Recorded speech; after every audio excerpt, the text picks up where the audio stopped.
This video is not only for students, but also for teachers who may be unsure about how to mark essays specifically for the B2 First exam.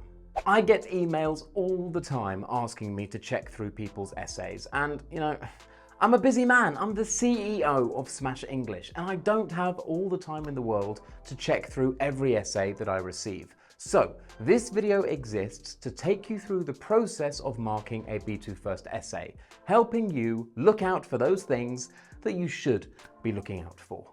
In this video, we are going to go through a real B2 First essay together, and we're going to correct it together using the Cambridge B2 First marking scheme given to us by the Cambridge Handbook for B2 First Teachers. Okay? All right, let's go.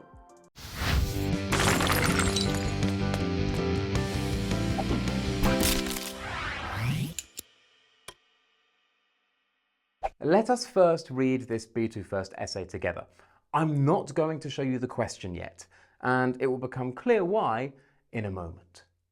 Here is our essay. Pause the video here to read it.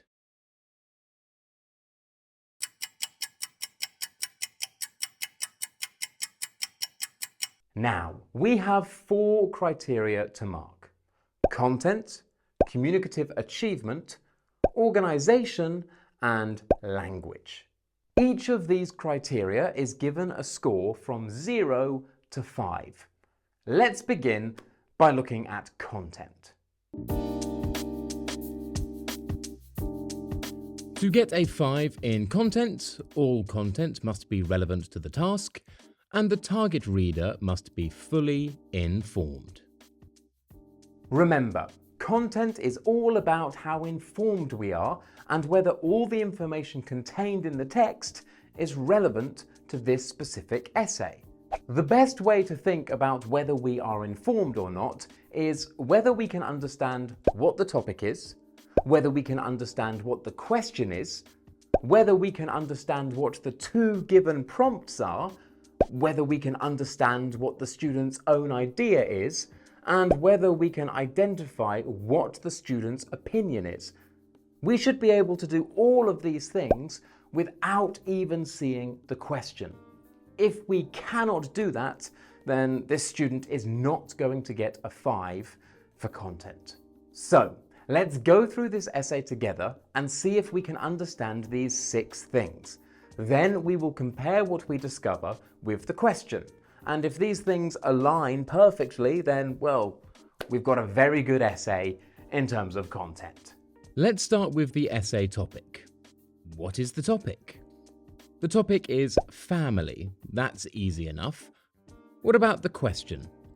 I think the question is it better for children to live in a large or a small family? Now for the prompts. I think the first body paragraph is about the importance of sharing. The second is about support, I think, and the third is about self-confidence. So I can identify 3 prompts clearly. We will check these with reference to the question later to see if this has kept me informed. I can also identify the writer's opinion. I see that they believe a small family is better than a large family. So, let's take a look at the essay question. Does what we have read match the requirements of the question? Well, the topic matches.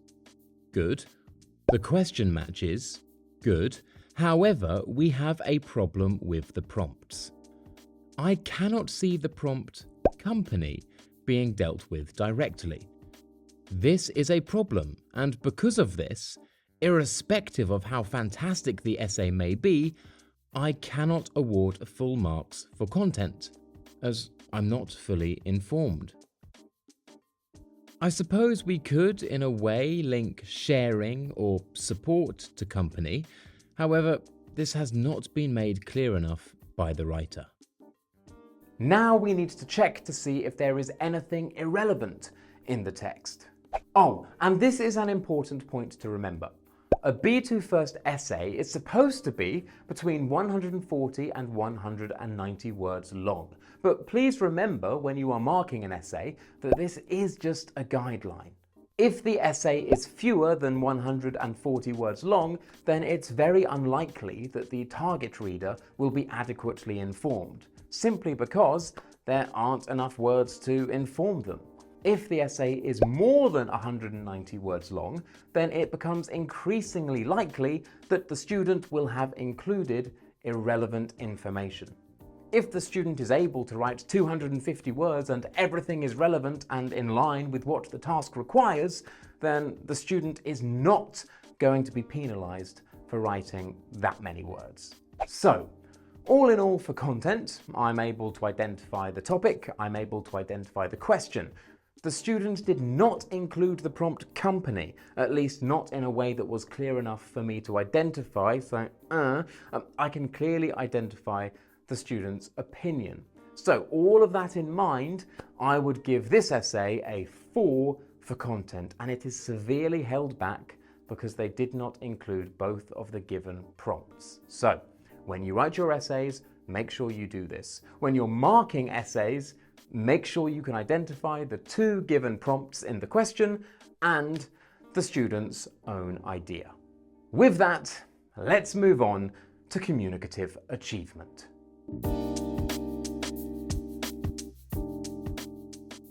To get a 5 in communicative achievement, an essay uses the conventions of the communicative task effectively to hold the target reader's attention, and communicates straightforward and complex ideas as appropriate.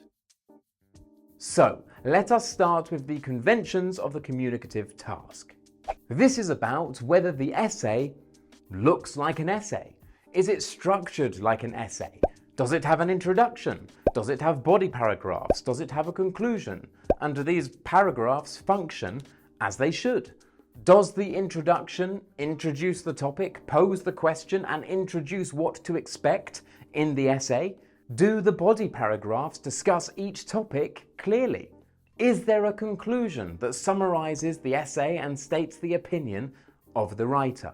Additionally, is the tone correct? Is it suitably formal for the target reader? Remember, an essay is a formal piece of text. Well, let's have a look. Looking at this essay, I can make out an introduction, 3 body paragraphs, and a conclusion. The essay is also written in a suitably formal tone. Good. Next, does this essay hold my attention? Basically, is it easy for me to understand what the writer is trying to say? I think so. Each point is more or less explained, apart from paragraph 2, which we will talk about later. The conclusion is justified with relation to what was said in the essay. Okay, good. But remember, communicative achievement is all about how the writer presents simple and complex ideas, which begs the question, what is a complex idea? Think of it this way. A simple idea is something that is immediately relatable to the writer. It's about daily life. It's about routine. It's about what is, something very concrete, something real. Complex ideas, on the other hand, aren't about what is, but instead about what could be or what should be. Instead of the writer talking about themselves, they could be talking about how an issue affects society more generally. So let's take a look at this essay. Paragraph 2 tries to introduce a complex idea, in the sense that having to share when you are young affects how people go on to behave in society. However, the paragraph does not quite explain this point, and instead gives examples of how children may need to share in larger families. In fact, the paragraph does not even state whether this effect is positive or negative. So here we have the beginnings of a complex idea, but it is not sufficiently explained. Paragraph 3, on the other hand, uses the modal verb could with a variety of possible situations in which having a larger family could help. Not bad, but still we are dealing with quite concrete situations here. So, in total, I will give this essay a 4 for communicative achievement. Now let's move on to organisation.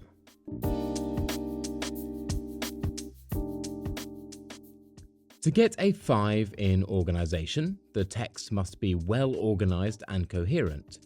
It should use a variety of cohesive devices and organisational patterns to generally good effect. Let's start by looking at cohesive devices and organisational patterns. This is to do with the way the writer connects different parts of the text together.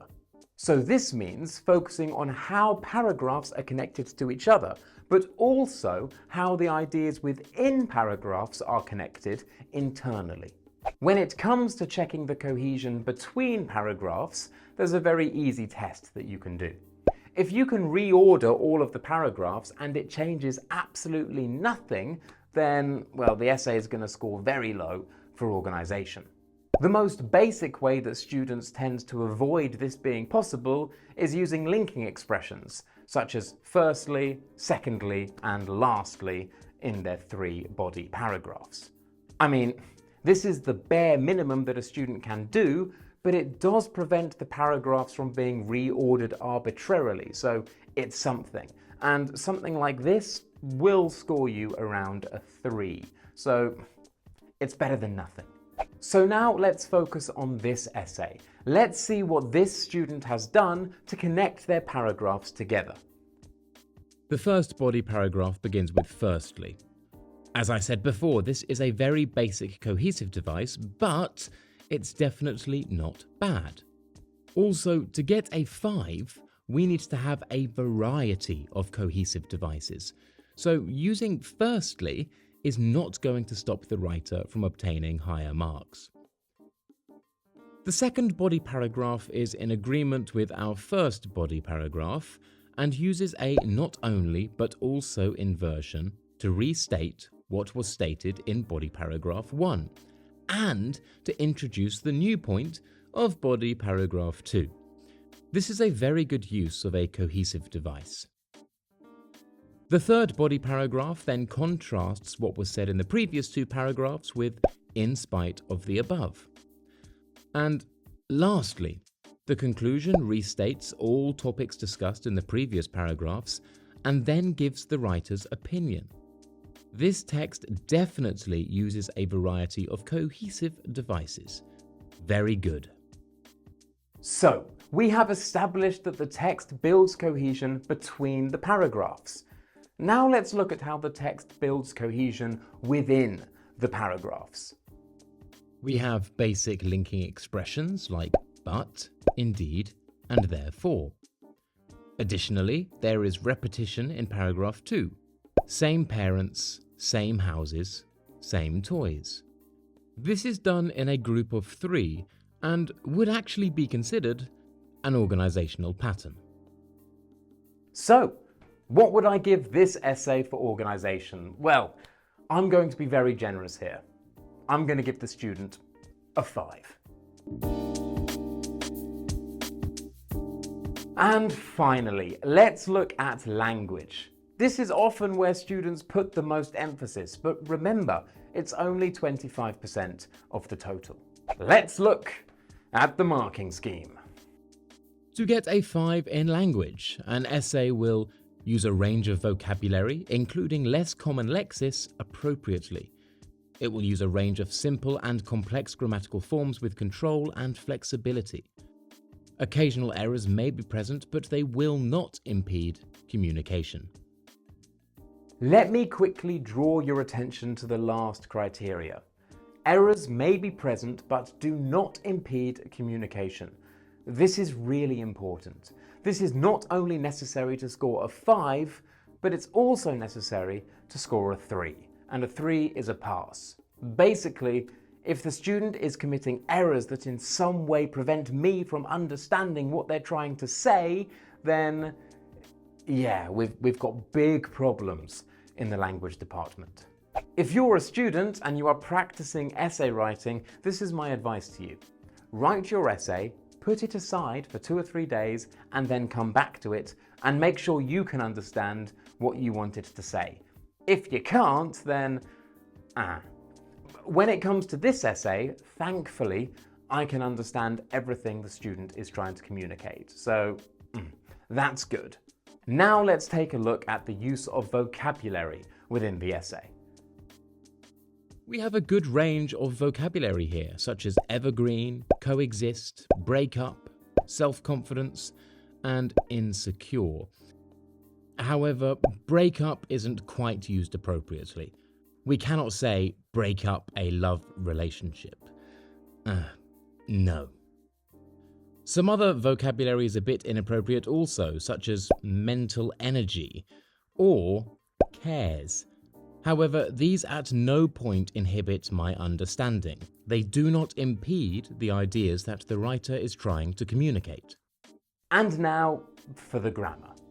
We have a good range of grammatical structures here, and they are used to good effect. We have an inversion, present participle clauses, concessive clauses, relative clauses, conditionals, and modal verbs. We have a few errors also, but, this is B2 first. It's not going to be perfect. So, I think the language in this essay is generally good. There is a wide variety of simple and complex grammatical structures. However, I do not think the range of vocabulary is quite enough to merit a 5. So, for language, I'm going to give this essay a 4. In total then, this essay gets a 4 for content. It was let down by its lack of inclusion of the prompt company. So if you're writing your essays, make sure you include all the prompts and make it really clear that you are doing so. It gets a 4 for communicative achievement. It gets a 5 for organization. That was really fantastic. And it gets a 4 for language.